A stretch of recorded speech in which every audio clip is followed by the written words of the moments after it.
কুমিল্লা মুরাদনগর হিন্দু নারীকে গহীন রাতে গিয়ে দর্শন করেছে ফজর আলী। তো সে কে, কোন লোক, সে কোন কাজ করে, কোন নেতা, সেটা দেখার বিষয় না।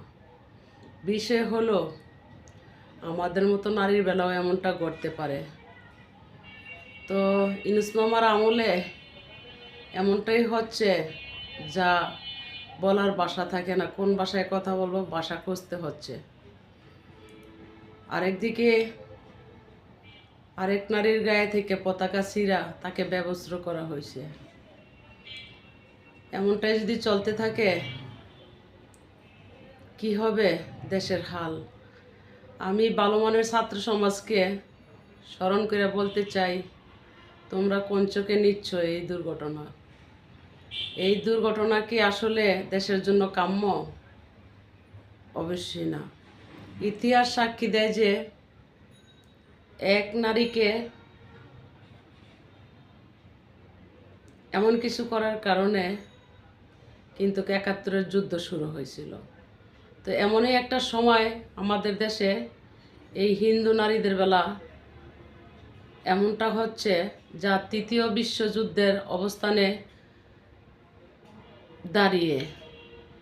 কিন্তু কে আছে কথা বলার? কে আছে নারীদেরকে বাঁচানোর? এমন কেউ আছেন নারীর ইজ্জত বাঁচানো মানুষ? যদিও থাকেন, কিছু বলেন।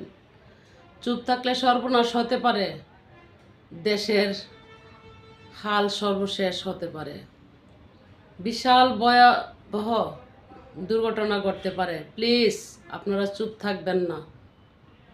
মুরাদনগর, কুমিল্লা মুরাদনগর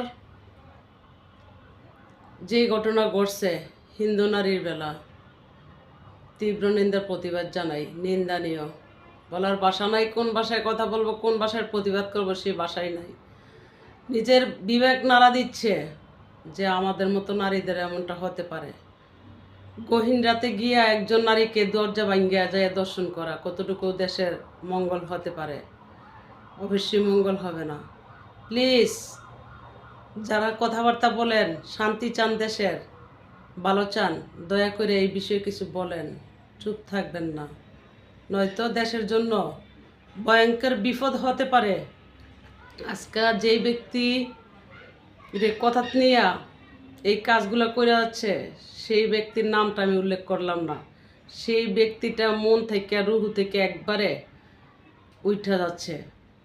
তাকে যদিও কুত্তায় কামড়ায় খায়, তবুও মনে হয় মায়া হবে না। বারবার বলতে ইচ্ছা করতেছে যে এমন মানুষের থাকতে আজকে দেশের মা বোনের কী করে হয়। যে জাতি হোক, তীব্র নিন্দা প্রতিবাদ জানাই। এই হিন্দু নারীর বেলা যা হয়েছে, এটা কোনো কার কাছে গ্রহণযোগ্য না। কোন ভাষায় কথা বলবো, কথার ভাষাই হয় না। কথা বলতে গিয়ে মুখে আটকায় যায়।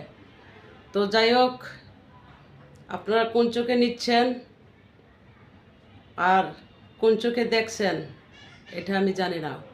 আমি অতটুকুই বলতে চাই, যারা ছাত্র সমাজ আছো, যারা ভালো আছো, যারা দেশের শান্তি চাও, মা বোনের ইজ্জত রক্ষা করতে চাও, তোমরা কোন চোখে নিচ্ছ এই বিষয়গুলো?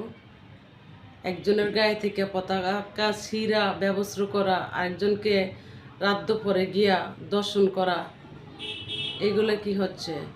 আরেকজনকে আওয়ামী লীগের দালাল বলে সাব্যস্ত কইরা পিটানো, আরেকজনকে চাঁদা না দেওয়াতে হাত পা বাইন্দা পিটানো, এগুলা কি হচ্ছে? এগুলা কি আসতেছে একের পরে এক একটা? মানে নিজের বিবেক নাড়া দিচ্ছে। যদি চুপ থাকা হয়, না যেন আরও কি দুর্ঘটনা ঘটে। দয়া করে এগুলো বন্ধ করুন, প্লিজ এগুলো বন্ধ করুন। এগুলা দেশের জন্য মঙ্গলজনক না। এই দেশের জন্য ভয়াবহ বিপদ হতে পারে এই দুর্ঘটনা দেখার পরে। আমার বিবেক বারবার নাড়া দিচ্ছে, যদি চুপ থাকি তাহলে আসলে নারীর ইজ্জত আর টিকানো সম্ভব না। ইতিহাস সাক্ষী দেয় যে এক নারীর বেলা এমন দুর্ঘটনা ঘটছিল, ৭১-এর যুদ্ধ শুরু হয়েছিল। সেই ইতিহাস কিন্তু বাংলাতে ঘটে গেল আবারও, যে এমনই সময় ঘটল যে সময় তৃতীয় বিশ্বযুদ্ধের অবস্থানে। সেই সময় কিন্তু এই দুর্ঘটনা ঘটে যাচ্ছে।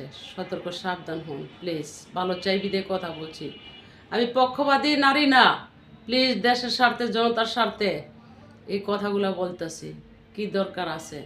আমাকে কেউ ভাত কাপড় দিয়ে যায় না, আমাকে কেউ খাবার দিয়ে যায় এই কথা বলার জন্য? দেশের মানুষের শান্তি চাই, যেন আর কারো বেলায় এমন না ঘটে। দেশের মা বোন শান্তি চায়, দেশের মা বোন নিরাপদ চায়, দেশের মা বোন চারটে ডাল ভাত খেয়া শান্তি ঘুমাতে চায়। রাতের ঘুম হারাম হচ্ছে, নারীর জীবন নষ্ট হচ্ছে। এ কি হচ্ছে? নারী ছাড়া আপনারা অচল।